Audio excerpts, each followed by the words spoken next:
73,500 rupees of scholarship for class 11th and class 12 students. Yes, आपने सही सुना है। First of all congratulation to all students जिनका आज 10th का रिजल्ट आया है, और उनका 12th का रिजल्ट आते ही कोटक ने आपके लिए बहुत बड़ी अनाउंसमेंट की है। कोटक एजुकेशन फाउंडेशन ने उन्होंने लॉन्च किया है अपना फ्यूचर का golden ticket, Kotak junior scholarship 2025-26 के एप्लीकेशन फॉर्म्स क्लास 11th और क्लास 12 के स्टूडेंट्स के लिए।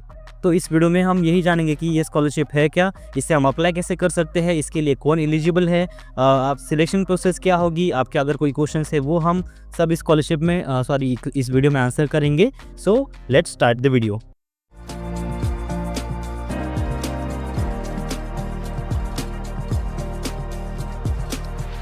So this scholarship is launched by Kotak Education Foundation and implementing partner is Buddy for Study। तो इस स्कॉलरशिप को एकेडमिक ईयर 2025-26 के स्टूडेंट्स के लिए शुरू किया गया है। तो इस स्कॉलरशिप का इनिशिएटिव क्या है वो सब हम देखेंगे अभी।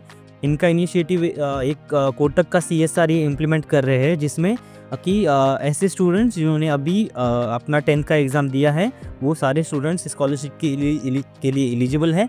इसकी मैं अगर एलिजिबिलिटी क्राइटेरिया की मैं बात करूँ तो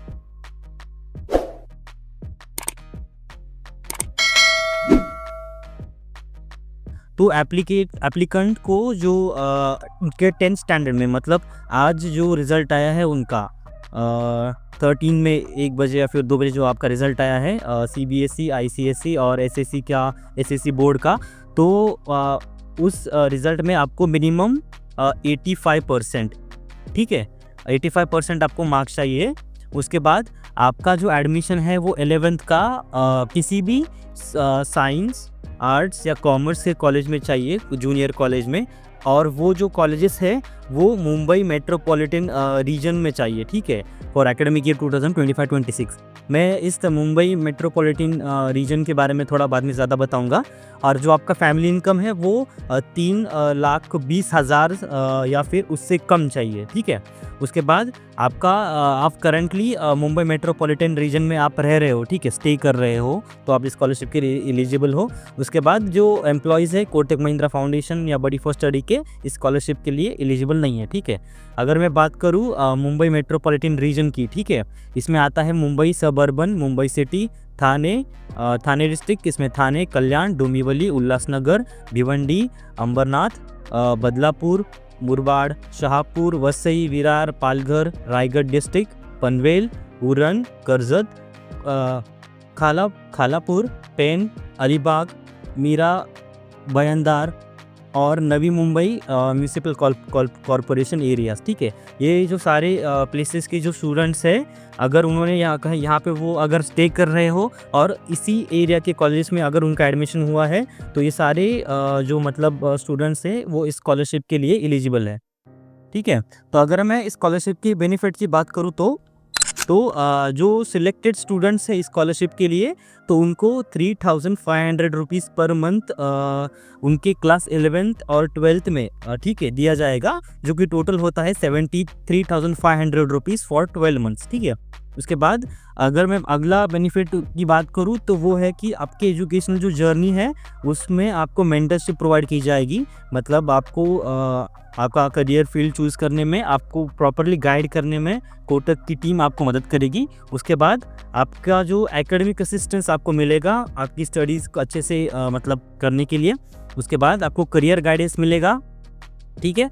उसके बाद वेरियस स्टूडेंट्स को अलग अलग एक्सपोजर और लर्निंग एक्सपीरियंसेस मिलेंगे स्कॉलरशिप अगर वो विन करते हैं तो। और आपको ये याद रखना है कि ये स्कॉलरशिप का अमाउंट आपको क्वार्टरली बेसिस, मतलब 6 मंथ में एक बार मिलेगा, ठीक है। मतलब अगर आप आज स्कॉलरशिप विन करते हो तो आपको अमाउंट मिल जाएगा, उसके बाद अगले 6th मंथ, मतलब अब से 6th मंथ में आपको अगला अमाउंट मिलेगा, ठीक है। उसके बाद जो स्कॉलरशिप का फंड है वो आपके tuition fees, book, stationery, travel या फिर अदर एजुकेशनल नीड्स के लिए आप यूज़ कर सकते हो, ठीक है। और उसके बाद अगर मैं बात करूँ कौन से डॉक्यूमेंट्स आपको लगने वाले हैं, आपको सबसे मतलब एक अच्छे से क्लियरली ये सब चीज़ें आपको याद रखनी है, कौन से आपको डॉक्यूमेंट्स लगने वाले हैं। सबसे पहले आपको एसएससी, आईसीएसई, सीबीएसई की आपकी जो 10th क्लास की मार्कशीट है वो आपको लगने वाली है, और ई कॉपीज़ भी आपको अभी के लिए अलाउ किए जाएंगे, क्योंकि अभी आपका तुरंत एडमिशन स्टार्ट हो जाएंगे तो सबके पास फिजिकल कॉपी तो नहीं होगी, क्योंकि टाइम लगेगा फिजिकल कॉपी आने के लिए। तो आपका जो ई कॉपी है, मतलब जो आपने रिजल्ट चेक करने के बाद जो ई कॉपी आपको मिलती है, ठीक है, वो आप भी अपलोड कर सकते हो, ठीक है। उसके बाद जो इनकम सर्टिफिकेट है वो आपको चाहिए, जो कि 2025-26 के लिए वैलिड हो, ठीक है, जो कि आपको जल्दी से निकाल के लेना है, क्योंकि अभी स्कॉलरशिप के लिए आप जितने जल्दी अप्लाई करोगे उतने आपके चांसेस ज़्यादा हो जाएंगे सिलेक्ट होने के, ठीक है। उसके बाद आपकी रीसेंट पासपोर्ट साइज़ फ़ोटो लगेगी आपको। उसके बाद आपके पेरेंट्स का और आपका दोनों का आधार कार्ड लगेगा, ठीक है, और उसके बोथ साइड्स लगेंगी, ठीक है। उसके बाद पैन कार्ड लगेगा एक मेंबर का, अर्निंग मेंबर का आपके घर का। उसके बाद आपकी स्कूल लिविंग सर्टिफिकेट, मतलब आपकी टीसी लगेगी।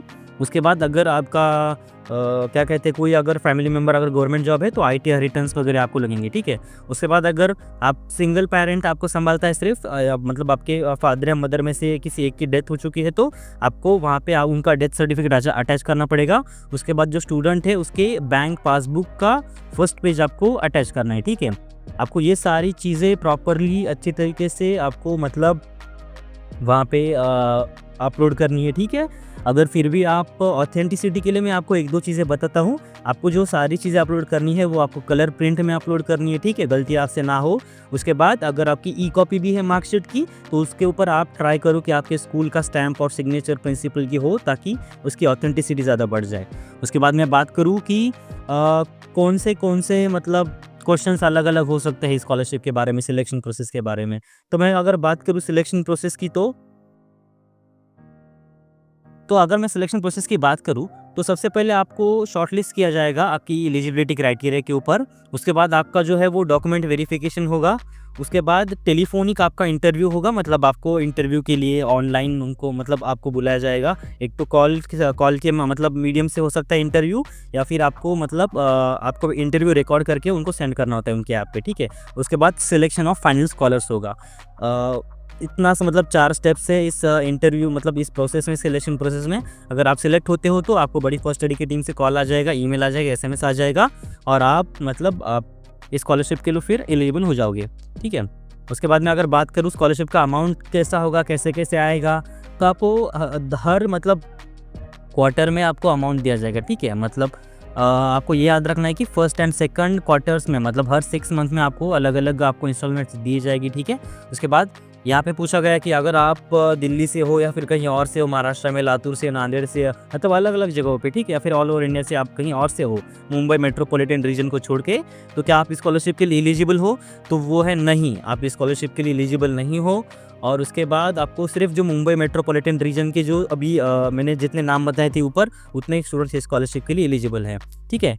अगर आप 12th में हो, ठीक है, तो और उसके बाद अगर आप मेट्रोपॉलिटन रीजन में हो तो आप इस क्या स्कॉलरशिप के एलिजिबल हो? तो इसका आंसर भी है नहीं। ऐसे स्टूडेंट्स जिनका अभी 2024-25 में 10th कंप्लीट हुआ है, मतलब जस्ट अभी उनके रिजल्ट्स आए हैं, अभी उन्होंने एग्ज़ाम दिए हैं, ठीक है, मार्च के मंथ में, तो अभी वो 11th में एडमिशन ले रहे हैं, तो वही स्टूडेंट्स एलिजिबल है, ठीक है। उसके बाद आपको क्या हर साल स्कॉलरशिप दी जाएगी? वो डिपेंड होगा आपके ग्रेड के ऊपर, और उसके बाद कोटक एजुकेशन फाउंडेशन की टीम के डिसीजन पे, ठीक है। आपको एक गुड डिसिप्लिनरी कंडक्ट में रहना होगा। उसके बाद आपको मिनिमम 6 GPA चाहिए आपको 10 आउट ऑफ। उसके बाद सबके लिए मतलब वो अलग अलग केसेस हो जाएंगे। उसके बाद मैं बात करूँ आपको स्कॉलरशिप के बारे में, अगर और ज़्यादा कुछ इन्फॉर्मेशन चाहिए तो आप Kotak junior @buddy for study पे उनको मेल कर सकते हो, या फिर आप इस बडी फॉर स्टडी के हेल्पलाइन नंबर पे कांटेक्ट कर सकते हो। एक्सटेंशन नंबर 325 आपको याद रखना है। आप मंडे से फ्राइडे के बीच में 10 to 6 PM के में आप उनको कॉल कर सकते हो। तो मैं अगर बात करूँ एप्लीकेशन प्रोसेस के बारे में कि कैसे कैसे इसकी एप्लीकेशन प्रोसेस होती है, क्या क्या सब चीज़ें होती है, तो मैं आपको सिंपली अभी सब चीज़ें बताऊँगा आपको ओवरऑल। सबसे पहले आपको आपकी पर्सनल डिटेल्स फिल करनी होती है। उसके बाद आपको आपकी एजुकेशन डिटेल्स फिल करनी होती है। उसके बाद आपको कोई रेफरेंसेस आपके ऐड करने होते हैं। उसके बाद आपका डॉक्यूमेंट अपलोड करना होता है। उसके बाद आपको 1-2 क्वेश्चंस के आंसर देने होंगे, कंपल्सरी नहीं है, लेकिन अगर आप उस क्वेश्चंस के आंसर दोगे तो आपके चांसेस बढ़ जाएंगे। उसके बाद लास्ट में होता है आपका सबमिट बटन। उसके बाद आपको एक फॉर्म पूरा प्रीव्यू करने के लिए आ जाएगा, और जैसे ही आप सबमिट करोगे आपका फॉर्म सक्सेसफुली सबमिट हो जाएगा। बिफोर सबमिटिंग द फॉर्म आपको ये याद रखना है कि आपको सारे एक बार डिटेल्स आपको करेक्टली वेरीफाई करने हैं, आपको डॉक्यूमेंट्स प्रॉपर्ली देखने हैं, जिस सेक्शन में जो डॉक्यूमेंट लग रहा है वही अपलोडेड है या फिर कोई ऊपर नीचे डॉक्यूमेंट हो चुका है, सब आपको चीज़ें अच्छे से चेक करनी है ताकि स्कॉलरशिप के लिए आप मतलब अवॉर्ड हो जाए।